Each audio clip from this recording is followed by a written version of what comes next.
ஆண்டவரும் இரட்சகருமான இயேசு கிறிஸ்துவின் ஈடு இணையற்ற நாமத்தில் அன்றன்றுள்ள அப்பம் வாசகர்களுக்கு எங்கள் அன்பின் வாழ்த்துக்கள். 2025 ஆண்டு பிப்ரவரி மாதம் 11ஆம் தேதி செவ்வாய்க்கிழமைக்குரிய தின தியானம். இன்றைய தலைப்பு தியானியுங்கள். 39ஆம் சங்கீதம் 3ஆம் வசனம் சொல்லுகிறது, என் இருதயம் எனக்குள்ளே அனல் கொண்டது, நான் தியானிக்கையில் அக்கினி மூண்டது. அப்பொழுது என் நாவினால் விண்ணப்பம் செய்தேன்.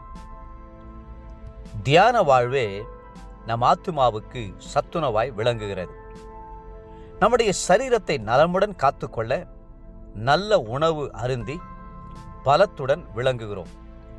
ஆனால் ஆத்துமாவிலே பலன் வேண்டுமானால் வேத வசனங்களே சத்துணவாக விளங்குகின்றன. வேத வசனத்தை தியானித்த அநேக பக்தர்களை குறித்து நாம் வேதத்தில் வாசிக்கலாம். ஈசாக்கு ஒரு தியான புருஷன். மாலை நேரம் ஆகும்போது தனிமையாக நடந்து சென்று கர்த்தரை குறித்தும் அவருடைய வாக்குத்தத்தங்களை குறித்தும் தியானிக்கிற வழக்கத்தை கொண்டிருந்தார். அதற்கு அடுத்தபடியாக மிகப்பெரிய புருஷன் என்றால் அது தாவீதுதான்.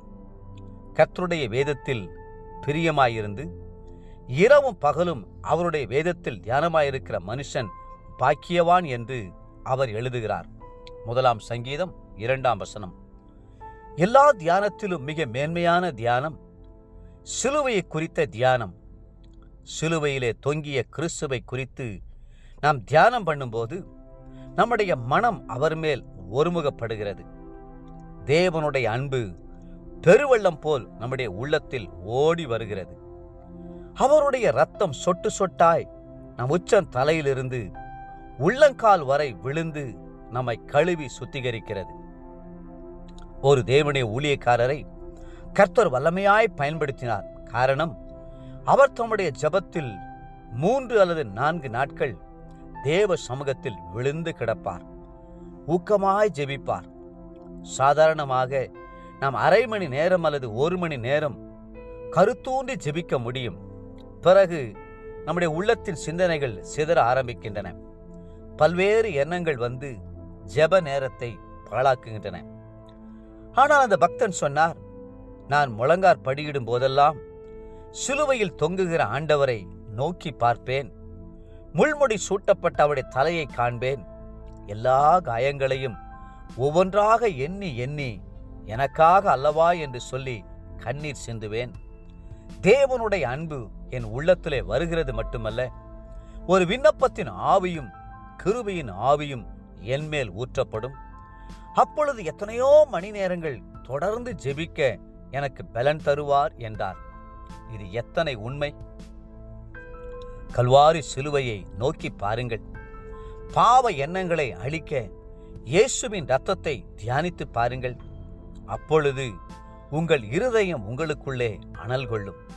கர்த்தருடைய பல்வேறு பெயர்களை, அவருடைய குணாதிசயங்களை, தெய்வீக சுபாவங்களை, அவர் செய்த அற்புதங்களை தியானியுங்கள்.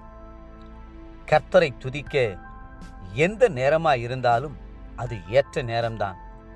அதிகாலை வேளை என்பது அவரை தியானிப்பதற்கு உகந்த வேளை. மத்தியான, மாலை, இரவு நேரங்கள் கூட அவருடைய வார்த்தையை தியானிப்பதற்கு அருமையான வேளைகள்தான். தேவ பிள்ளைகளே, எல்லா நேரங்களிலும் அவரை தியானிக்க முற்படுங்கள். இன்றைய நினைவிற்கு 63ஆம் சங்கீதம் 6ஆம் வசனம். என் படுக்கையின் மேல் நான் உம்மை நினைக்கும் போது ராச்சாமங்களில் உம்மை தியானிக்கிறேன். இன்றைய வேத வாசிப்பு காலை லேவியராகமம் 11 மற்றும் 12ஆம் அதிகாரங்கள், மாலை மத்தேயு 26ஆம் அதிகாரம் 1 to 25ஆம் வசனம் முடிய. அன்புக்குரிய அன்றன்றுள்ள அப்பம் வாசகர்களே, மீண்டும் உங்களை வாழ்த்துகிறோம். கர்த்தரை எப்பொழுதும் தியானம் பண்ணுங்கள். கர்த்ததாமே உங்களை ஆசீர்வதித்து மென்மேலும் உயர்த்துவாராக. ஆமேன்.